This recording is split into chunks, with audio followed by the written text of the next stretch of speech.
Today in the EU, the competing regional powers in the way of Syria's new government.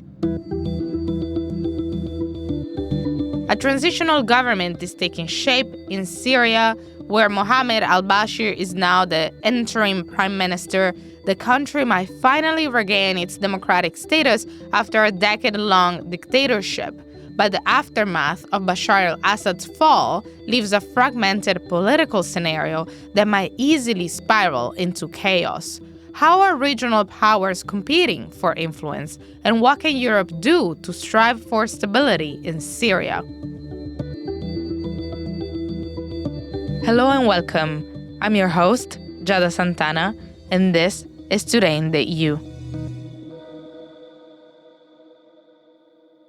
I'm joined in the studio by Chris Phillips, Professor of International Relations and Associate Fellow at Chatham House. Hello, Christopher. Hi there, how are you doing? So I wanted to do a recap of what has happened so far before we get into the nitty-gritty of the situation in Syria. After a more than 12-year-long civil war, it only took a few days to oust Bashar al Assad. So I'm really wondering, why did Syrian soldiers lay down arms so fast in a state that has had such a strong military hold on its people? Sure, I mean, it's a great question. It's the one that a lot of people are asking because, after holding out so aggressively in nearly 14 years of civil war, as you mentioned, the Assad regime collapsed within 2 weeks, and it collapsed primarily because the soldiers who have been doing all the fighting for the last sort of 13 or 14 years refused to fight and largely withdrew in the face of this sudden rebel attack. There are three main reasons for why this has happened. One is obviously that rebel attack launched by Hayat Tahrir al-Sham about 2 weeks ago now, and the speed with which they attacked, the technology they were able to use, things like drone warfare that wasn't expected. But even they were not expecting the regime troops to collapse as quickly as they did. Right. Why they did run away or didn't fight was then two further factors. One was international. Previously, they'd received heavy support from Hezbollah and Russia and Iran, all three of whom are heavily distracted by either war in Ukraine or the recent war in Lebanon and Gaza, in the case of Iran. And then the third reason is that the internal forces inside Syria were heavily demoralized. There's been a ceasefire in Syria for about 4 years now, and the everyday troops and everyday people of Syria have not received any kind of peace dividend. In fact, life under Bashar al Assad has been just as grim as it always has been. There has been brutality, heavy corruption, no economic development, in fact, economic regression caused by sanctions and war damage and that corruption. And clearly, the troops in facing this huge assault, without the support of Russia around Hezbollah that they enjoyed previously, were just not willing to keep fighting for Assad. And in many ways, that's the key reason, is that people just aren't willing to fight for him anymore. You've mentioned Hayat Tahrir al-Sham, which is the leading rebel group. It's headed by Abu Mohammed al-Julani.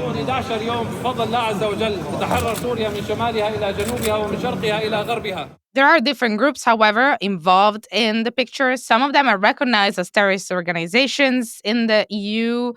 Can we talk more about al-Julani, and how does his group HTS fit within the wider picture? Sure. Well, at the moment, they're the group that's on top, and that's the important component to understand. You're right that they are leading a coalition, so they're not the only group. But over the past 4 years, they have managed to become the dominant force inside rebel-held Idlib, and they've managed to either suppress or co-opt the other opposition groups, so that they are unquestionably the leading actor. But they are still a coalition, so they have to sort of manage other groups as well. And they originated as an affiliate of Al-Qaeda. So Julani himself is originally Syrian, although he did grow up for what part of his life in Saudi Arabia. But he was living in Syria until 2004, when he went over to Iraq to go and fight the Americans, where he joined radical jihadist groups that later became Islamic State in Iraq, and then Islamic State in Iraq and Syria. And he was sent into Syria to join the civil war, but covertly he wasn't meant to reveal that he was actually a member of Al-Qaeda. He Later on during the war, when ISIS formed and declared, actually, Jolani is one of us, Jolani rebelled and said, actually, I don't want to be part of you anymore.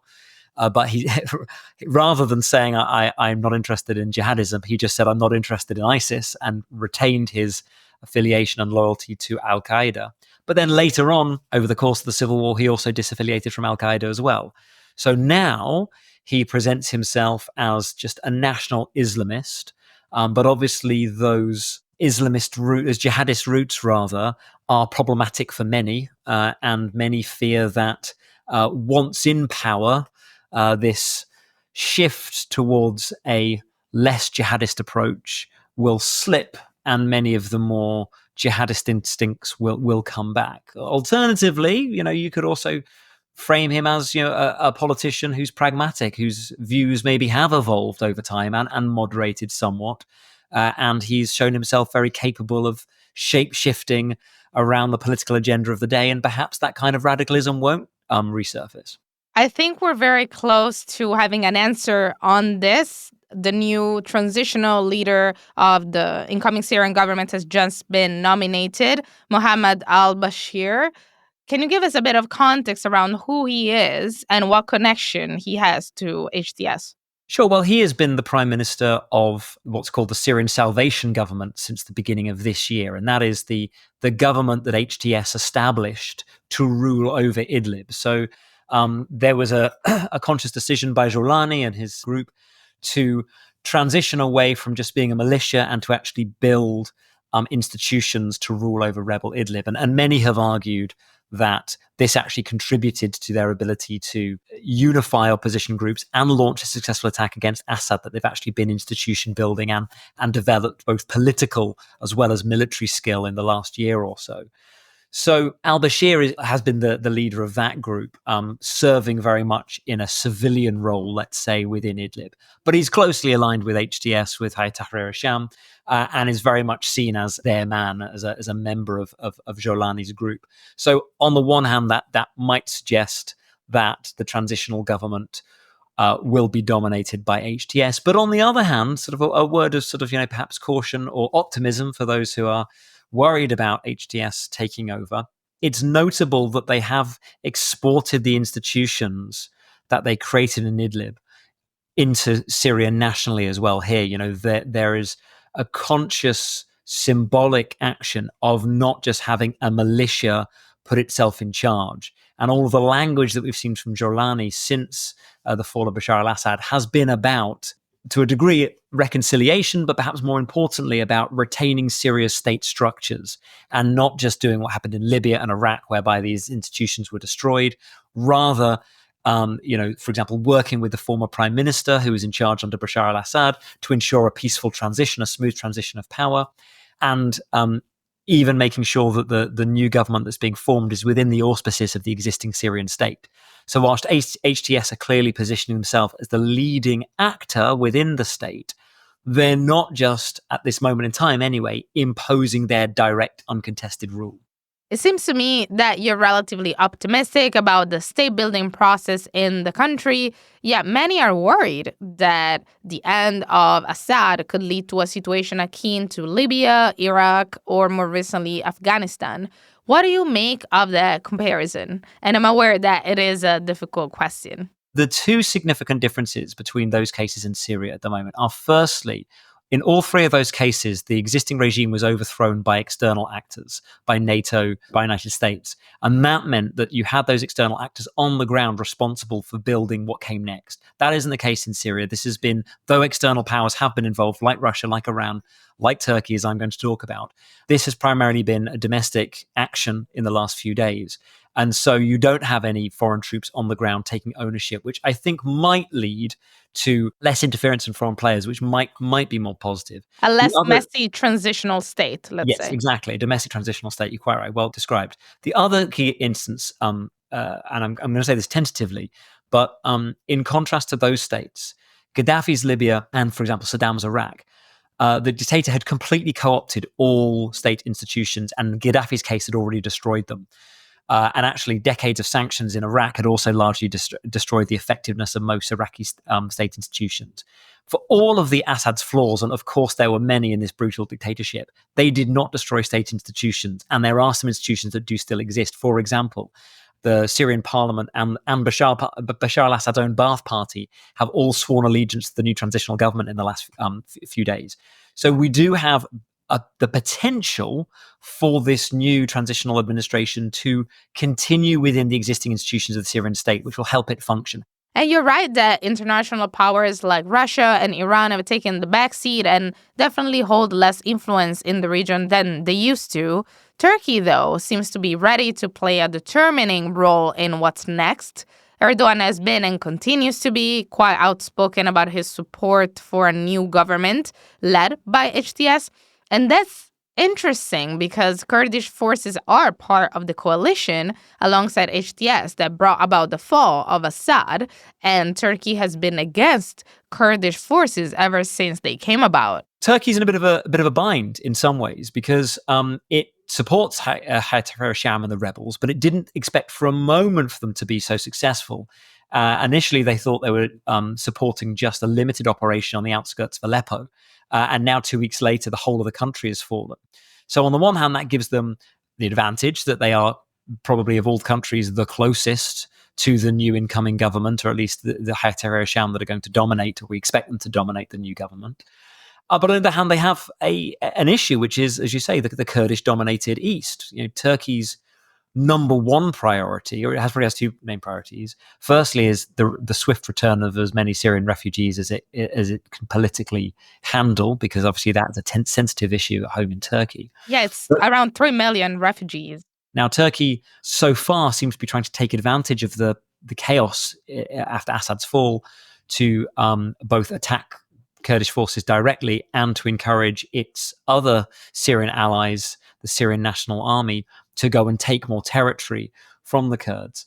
But at the same time, Turkey will be conscious that now might be an opportunity to encourage reconciliation between the new Syrian government and the Kurdish-dominated East as a way of absorbing them back into Syria and solving what Turkey considers the Kurdish problem in Syria that way.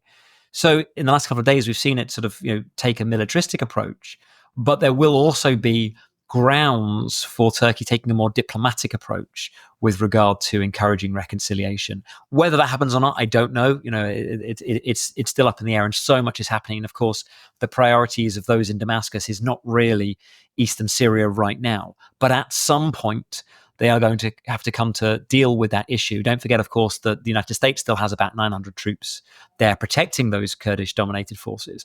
So, although they might soon go back home. They might go back. Trump has suggested they might be returned, but again, at this moment in time, it's unclear.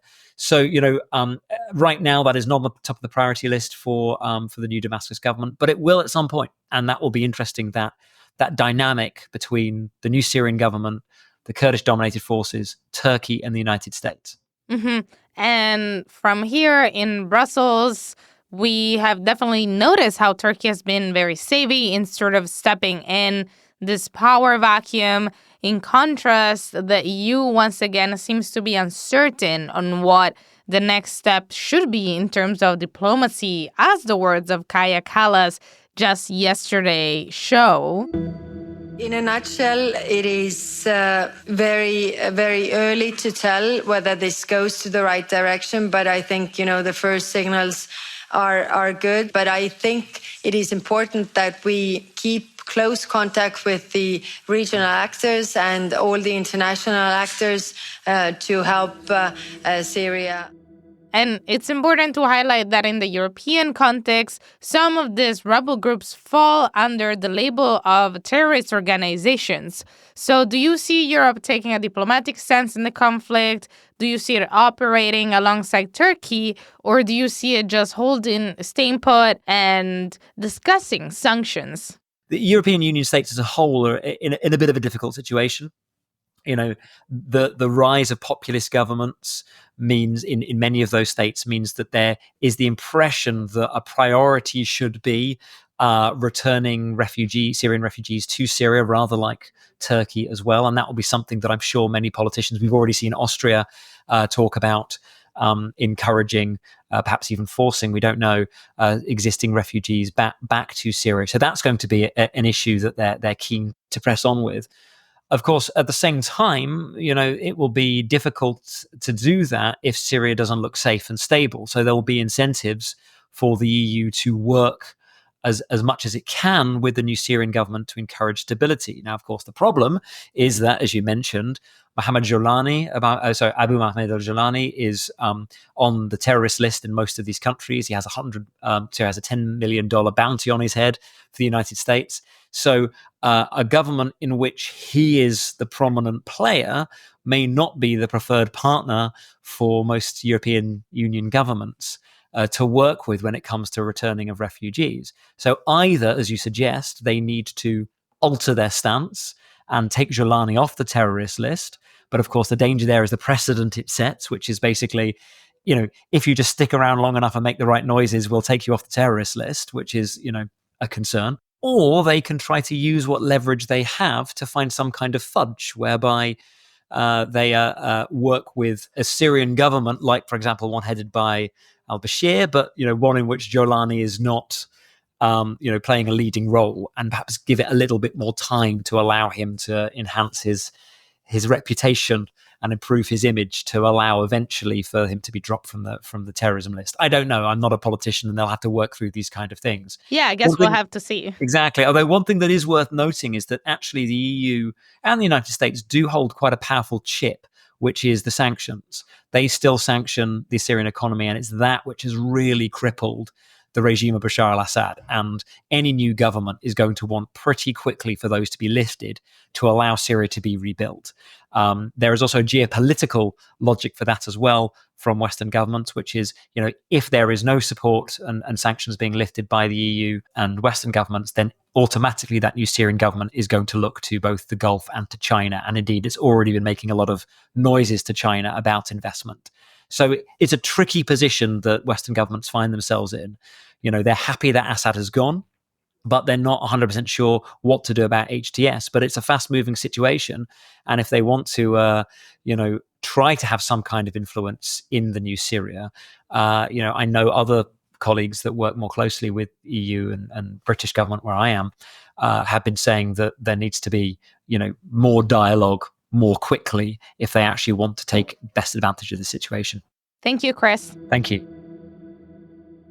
As we continue this deep dive into the competing regional powers in the way of Syria's government, we have to talk about what the end of the Assad regime meant for Russia, one of its most fervent allies. I'm joined in the studio by Iuliia Akhmedova, Russian reporter here at Euractiv. Hello, Iuliia. Hello, Giada. So, Iuliia, how is the Kremlin reacting to the fall of the Assad dictatorship, first of all?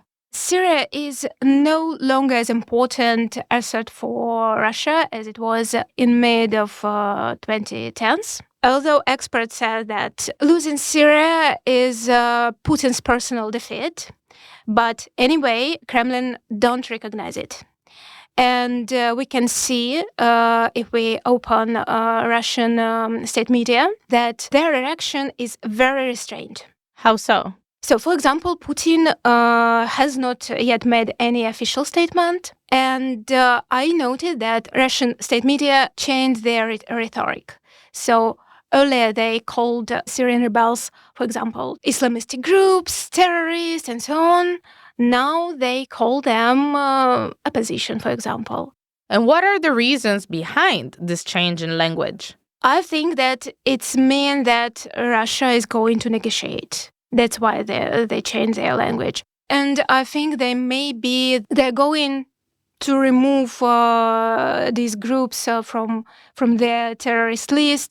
And it's impressive to see such a 360 degrees turn from a country that used to be such a staunch supporter of the Syrian regime. But why was Putin so invested in the success of Assad's dictatorship in the first place? The official reason was declared to be fights against terrorist groups that could spread on Russian territory. But in reality, Russian troops were fighting the opposition to preserve the Bashar al Assad's regime. So importantly, Russia got involved in the Syria civil war against a backdrop of a sharp confrontation with the West that began in 2014. So Russia then faced international isolated and sanctions after annexing the Crimea from Ukraine. And that's why it was really important for Vladimir Putin to show that he was not isolated. Also, some experts believe that the decision to intervene in Syria was linked by Putin's fear, so-called color revolutions and their potential success. So maybe he believed that if Bashar Assad's regime fall, his own regime in Russia will next. Interesting. But so if the stakes are so high when it comes to Putin's influence on Syria, why do we see a diminishing role of the country in the conflict at such a crucial time?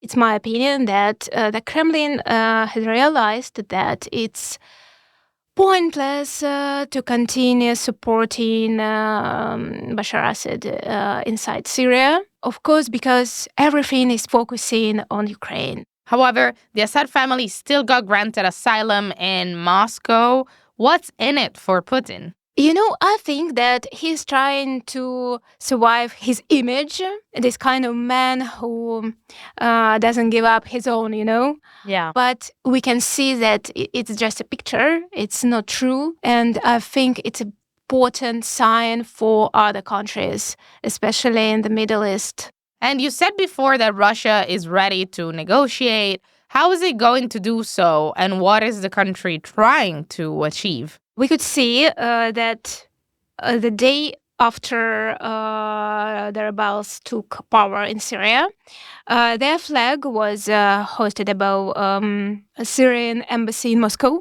very quickly. And I think it was a sign that Russia, Moscow is going to negotiate. Yeah. Yeah, and I think that Russia could build its argument for the fact that recognition from Russia could be helpful, could be important for rebels, because it could be very difficult to get this recognition from Western countries. And I think that for Moscow, it's really important because they want to keep their military bases, of course. So those military bases, how are they serving Russia's agenda? According to Russian experts in the Middle East, it's extremely important to keep these military bases because, first of all, the presence of military bases in this region enhance Russia's authority. It's a very important logistical hub to transfer to Africa, Russian military, Russian troops, and so on. Moscow already has experience of removing terrorist groups from the list of terrorists. So Moscow tested it with Taliban. So another question is whether Syrian opposition, which has been attacked by Russia all these years, will want this. And according Russian experts, Syrian opposition, Syrian rebels could afford to keep these military bases. As leverage in political negotiations, you think? Yeah. But anyway, if Russia could keep it, this will be just a formality because it will no longer be possible to conduct tests, their weapon, for example, and demonstrate their achievement of this weapon, and so on. And so, all in all, looking at what has happened in the past few days in the Middle East, is Putin coming out of this as the most isolated that he's ever been? Economically, I don't think so.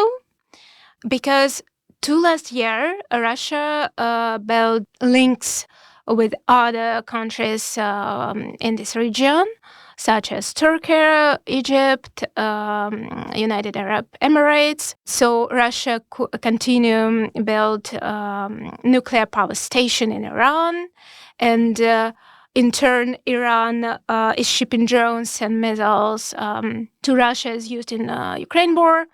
So at least Iran remains a partner in political and economical issues. But of course, it will be very, very difficult for Russia to continue play its game, establishing its policy in this region without its Syrian presence. Thank you, Iuliia. Thank you.